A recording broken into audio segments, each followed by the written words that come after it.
An SUV snapped through a utility pole and flipped over. More on what happened to the driver in just a few moments. You're watching Newsday TV. Thanks for joining us. I'm Macy Eglund. Today was graduation day at Stony Brook University. The campus was the site of pro-Palestinian demonstrations earlier this month. As Virginia Huey reports, some were worried that protests might interfere with today's ceremony. All graduates, please make your way towards your lineup. Stony Brook University Graduation Day 2024 had all the trappings of a time-honored commencement. Pumped up graduates. Super proud, super happy, really grateful and excited. Proud parents. I'm very, very proud, very excited. And pomp and circumstance. But amid the excitement was concern among some of the more than 7,600 students that the ceremony might be disrupted because of the pro-Palestinian demonstrations that happened on campus 2 weeks ago. I was a bit concerned because of all the things that were happening in the media and like the announcements of other graduations being canceled. 29 people, including students and faculty members, were arrested after what began as a peaceful demonstration on the university's Scholar Steps escalated into a standoff between students and university officials. Free Palestine! Namal Fayaz, one of the organizers of the May 1st protest, was not permitted to take part in the graduation ceremony. Fayaz was charged with disorderly conduct, trespassing, and was suspended by school officials. This moment. Today, a lone student wearing a Palestine flag on her cap made a statement by walking out of the ceremony before it ended.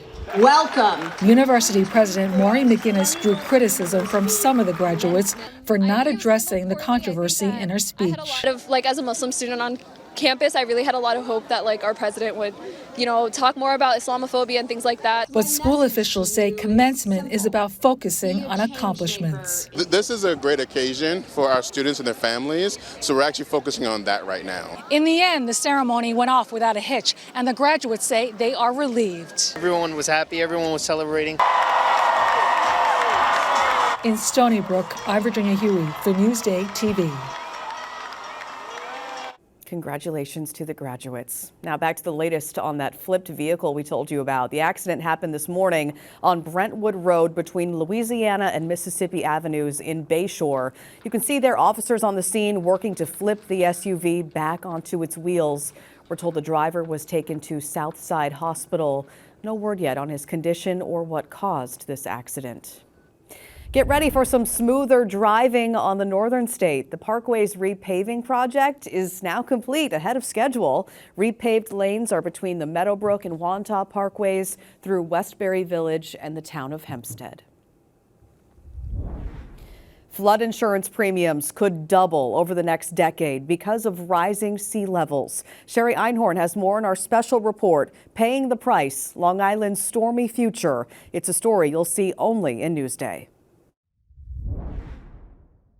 It's a great lifestyle. I mean, it's a lifestyle that's not duplicated in a lot of parts of the world. West Islip's John Spezio has always lived near the water, and once he sells this house, plans to move somewhere else near the water. He says he's been lucky, though. No flooding or storm damage. He does carry flood insurance as a precaution, even though he's not required to. To live on the water and not have flood insurance, we see what happened in Florida. Those houses were wiped out and the people had no money to repair those homes, and so they had to just sell the property. State environmental experts warn that sea levels are expected to rise 13 to 25 inches by the 2050s. Add to that more intense storms and increased erosion, and you have more Long Island communities at risk. This map shows the areas where flood insurance costs are expected to be the highest. The information came from the Federal Emergency Management Agency. The darker shades of red show communities paying the most. Areas like Babylon, Brightwaters, Blue Point, Copeg, Islip, and West Islip. Experts say the increase in premiums came after FEMA finalized a new way to calculate risk. According to a Newsday analysis, the average cost of flood insurance for single-family homes on Long Island will nearly double to about $2,500 a year. Experts say several factors play into this. We've had repetitive lost property. That's a significant surcharge rather than just one loss, right? So we've had several over a certain dollar amount. The distance to water, your flood zone right? Any risk mitigation that you've had. Some real estate agents tell us they're just not seeing clients running scared from the possibility of increased flooding and higher flood insurance premiums. After COVID, people realize much more that living a lifestyle and going for it has been definitely on the top of their list. So I feel that they have decided that let's go for it. Let's have a wonderful life and enjoy what Long Island has to offer. I'm Shari Einhorn for Newsday TV. You can read more about insurance prices and see an interactive flood map showing what your neighborhood could look like in a few years on our website, newsday.com. Click Get More below the Newsday TV video box. Tour the grand homes of Seacliff. Rachel Weiss has the story you'll see only in Newsday. The Seacliff Landmark Association house tour is back, and we are getting a sneak peek into 3 of those houses today that you'll only see on May 19th. Let's go. Every year we produce a brochure that has a write-up for each house and a map with a self-guided tour on it. The tour is back for the first time since 2019.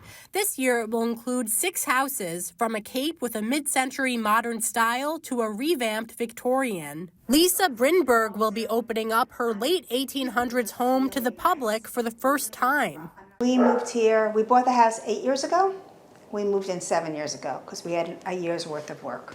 A lot of the original pieces of this house, details, were removed. I believe during the Depression, they split the single-family home up into 3 separate apartments. So when we moved, we have a lot of doors. When we moved into the house, there were 3 more doors. Gersy's house will also be included in the tour. She hopes people will check out her backyard oasis inspired by the hills of Italy. It takes about 100 volunteers to run this tour, and it's amazing that year after year we get enough people to operate it. It's a huge effort, and it speaks to the level of community there is in Seacliff. Seacliff, still making history. Rachel Weiss for Newsday TV.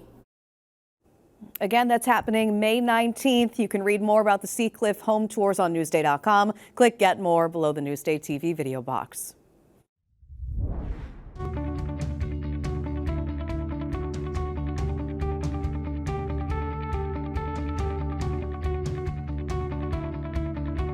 Feed Me is brought to you by PC Richard & Son.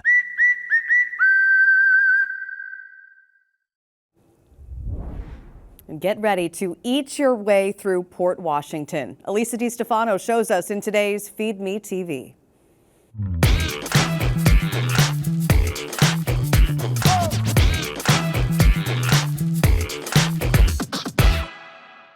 Welcome to Port Washington. I hope you're hungry.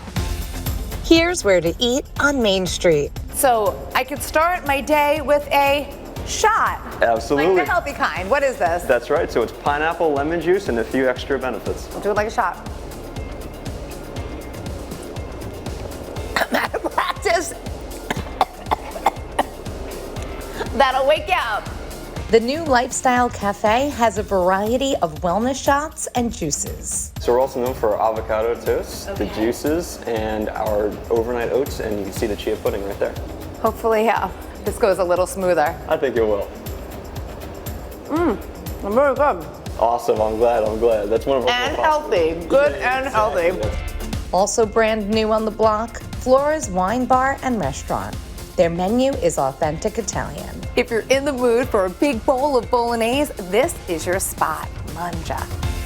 The Wild Goose is an elevated gastropub. They're known for their buttermilk fried chicken. If you think it looks good, wait until you taste it. To end the day with something sweet. Smushed is an ice cream sandwich shop. We make homemade ice cream and homemade cookies. There are 21 flavors to choose from or select the sampler. So excited to try their signature sandwich. Trust me, leave room for dessert. This is so good. It's smushed. Elisa DiStefano, Newsday TV. What's better than cookies and ice cream? For more on the restaurants in Port Washington, go to newsday.com, click Get More below the Newsday TV video box. Let's talk about your Long Island forecast as you plan out your weekend. Friday, not too bad. We've got a nice weekend ahead. Tonight we get down to about 55 degrees and it'll be cloudy. Tomorrow for your Saturday, highs in the mid 60s, and those clouds do hang around all day. As we expand out to your 7-day, we've got a pretty fairly dry week ahead, which will be nice, plus a steady increase in temperatures.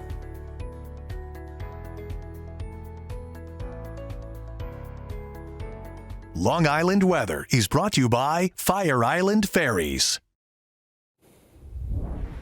You're watching Newsday TV. I'm Macy Eglund. Thanks for joining us. Hope you have a great night.